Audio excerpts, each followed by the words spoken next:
I'm back. Obviously to a thunderous applause, of course. Well, a lot has changed now, didn't it? You like it? The new rebrand and stuff? Pretty cool, huh? Did it myself. Humans, I suppose, are very complex. Just like you picking a new personality off of the latest video you saw on TikTok. We humans find it difficult to carry on things, shall I say, consistently, especially when they are forced upon us. The J word, a word so infamous our generation left it unread. A job. Oh my god, bro. Oh, hell. What the hell? I know, cover your ears and hide your children. The HR department is here. However, a job is a necessity to most of us, despite our dreams of grandeur and, oh, I'm gonna be a big-time streamer dreams. We are all most likely going to be a part of the labor force, whether we like it or definitely not. What's fascinating about jobs is what we can learn from them about the human condition. You see, remember The Office? The sitcom that rivals Kirk and SpongeBob in the pantheon of meme culture? A lot of people find it pleasant. Some would even say that The Office is the good ending in the world of corporate ladders, small talks in the office kitchen, and Emily from HR. But I never saw it that way. One, because I never really got to finish it, and two, it's because the whole point of having a job is to... Here comes the money. Here we go. Money talk. Here comes the money. Exactly. We make moolah to spend that moolah on essentials and important matters. Food, shelter, and drip. The point is, The Office is in my mind a perfect case study of how, despite the initial goal of professions, which is again to make money, jobs tend to force upon us a variety of matters which hold no matter at all. See what I did there? I'm so funny. Anywho, in the pursuit of money through labor, relationships, personal issues, and oh my god, what do I bring to the dress-up party?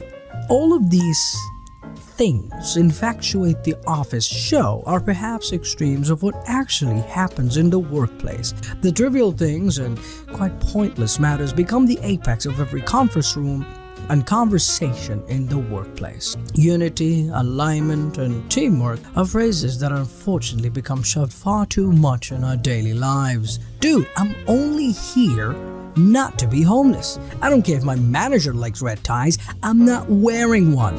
Anyways, our true lives are ought to begin after the workday, when we finally become free to truly pursue our toxic habits and repetitive destructive tendencies, of course. Yet, it doesn't feel that way, does it?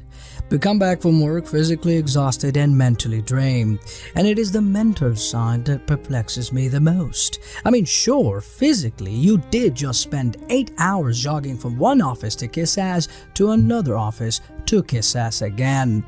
But mentally, that's what I find it weird. It's not like you're thinking about the actual job, like a big sale you made or the one you missed. It's mostly, oh my god, you think Mark from upper management is upset with me? Who cares? That is trivial. At least it's supposed to be. You're there to make money to be able to live your life, remember? It's just weird and surprisingly fascinating to me how much our jobs invade our daily lives beyond the mere 8 hours. Our entire day has become shaped by a single look you got from your boss or a non-reaction you got from your supervisor. Well, that's our lives, I guess. We work, get drained mentally and physically, and then live off what remains of our days simply recharging, and at times even contemplating a matter or two that happened at work. But should we though? Charles Bukowski is an interesting man. He was a writer whose writings didn't get any attraction until it was too late. By the time he was successful, he was, an unk. The guy worked many jobs throughout his life, and he grew to hate the 9 to 5.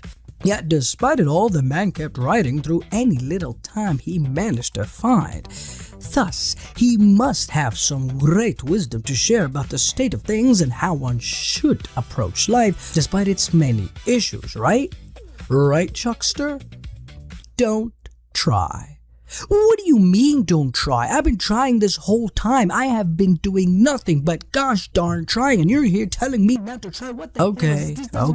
I'll take it from here, me who represents the audience because I'm a bad writer.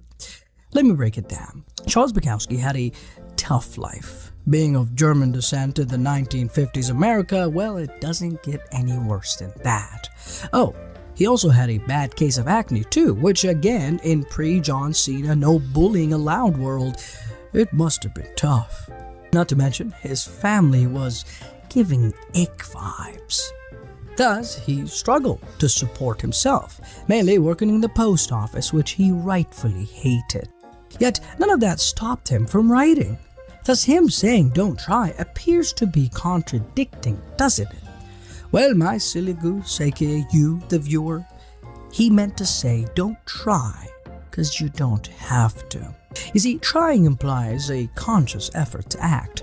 Charles says you don't need to.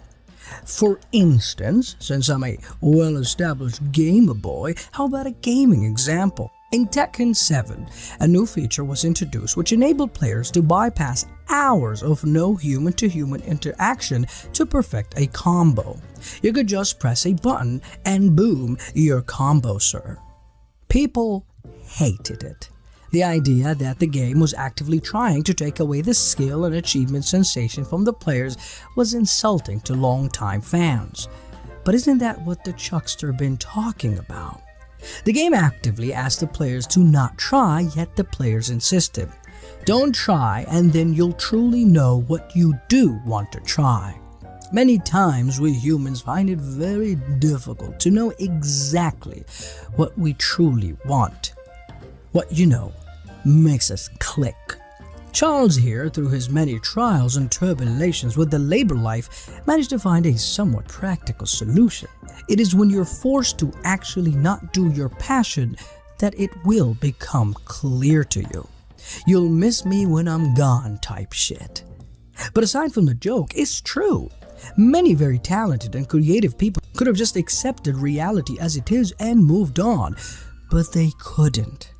They tried not to try, but much like Charles Bukowski was hinting at, you simply can't. This guy, the creator of the Dark Souls series, was a gosh darn white-collar worker at Oracle. By all accounts, he could have just remained as such, yet he couldn't. 1. The creator of One Punch Man and Mob Psycho had a regular office job. He could have just sat down, chugged some sake, and called it a day, but he couldn't. You don't choose your passion, it chooses you.